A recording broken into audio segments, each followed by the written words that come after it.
एक भौमासुर नाम का राक्षस था। उसने यह सोच रखा था कि संसार की जितनी सुंदरियां हैं उन सभी सुंदरियों के साथ मैं विवाह करूंगा। 1 लाख सुंदरियों को इकट्ठा करना चाहता था। अभी तक 16,100 सुंदरियां एकत्र किया था उसने।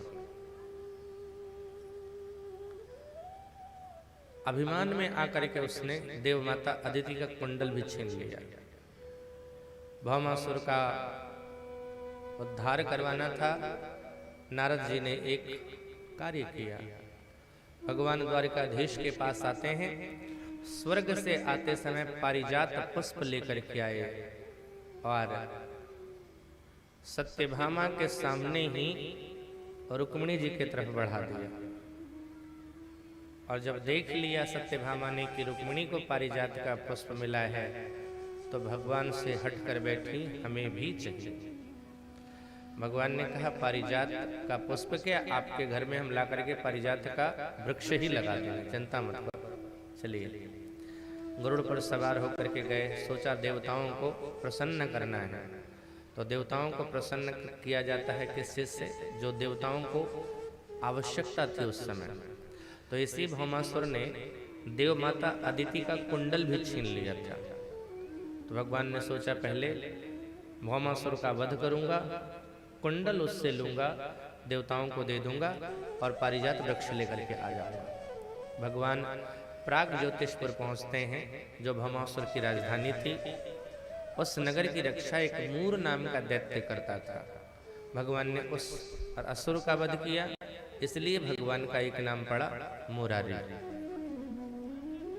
बाद में भगवान ने भौमासुर का वध किया और 16,100 सुंदरियों को कारागार से मुक्त किया। आप स्वतंत्र हैं, जाइए अपने अपने घरों में। उन सुंदरियों ने हाथ जोड़ करके भगवान से कहा कि सरकार हम कहाँ जाएंगे, हमें कोई स्वीकार करेगा क्या? कोई लड़की एक रात्रि अगर बाहर चली जाती है तो लोग उस पर प्रश्न चिन्ह खड़ा कर देते हैं, पुरुष प्रधान समाज है ये।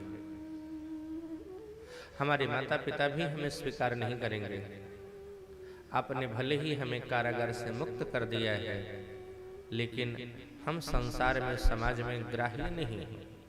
हमारे सामने एक ही है उपाय कि हम सब अपने इस शरीर को समाप्त कर दें, यानी आत्महत्या कर लें।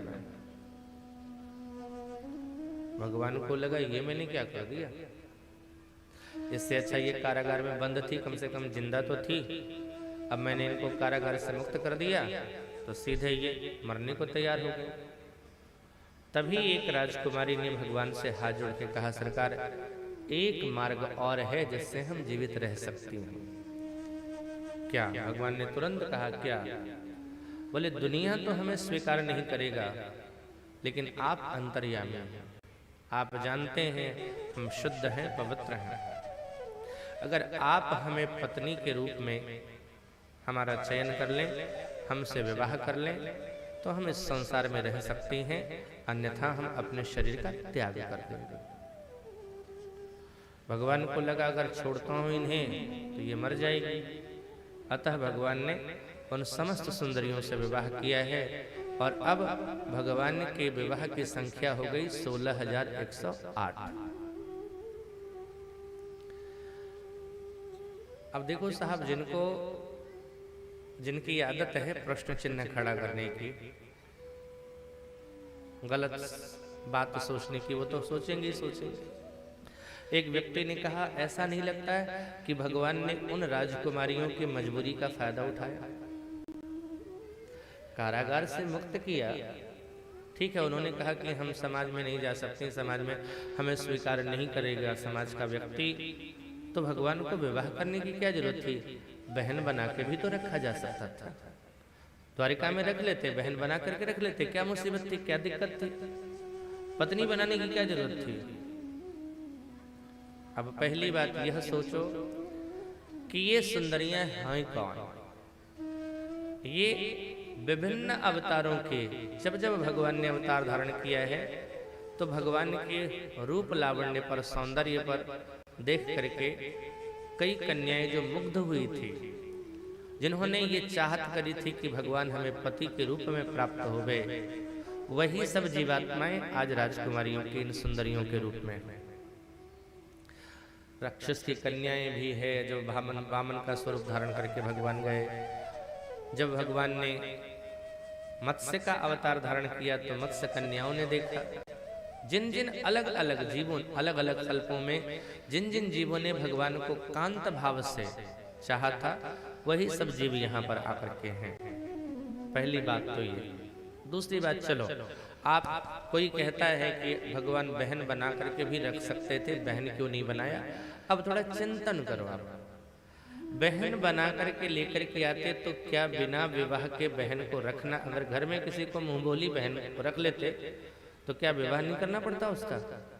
और नहीं विवाह करते तो लोग क्या कहते, अपनी बहन सुभद्रा, उसका तो विवाह कर दिया और ये मुंहबोली बेचारी बहन थी, इन सब का विवाह नहीं किया। कितना कठोर है ये कृष्ण।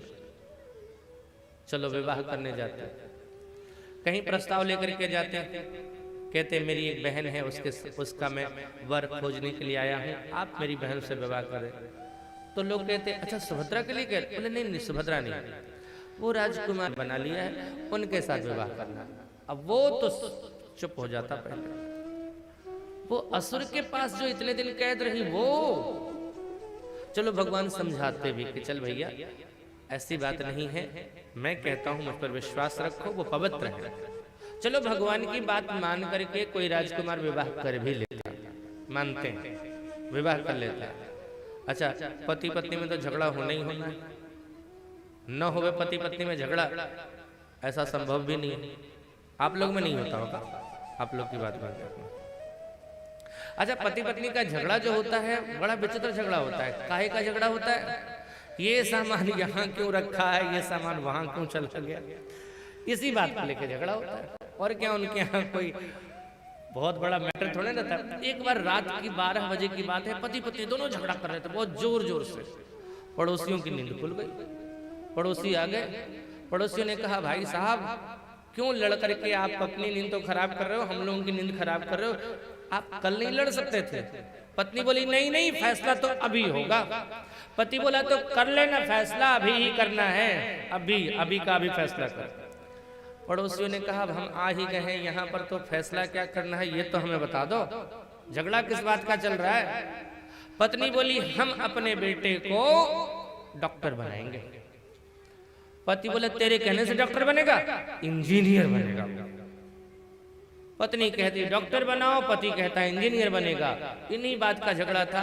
पड़ोसी ने कहा एक उपाय बताएं। बोले हाँ एक बार बेटा से तो पूछ लो कि वो क्या बनना चाहता है, एक बार उसकी इच्छा पूछ लो।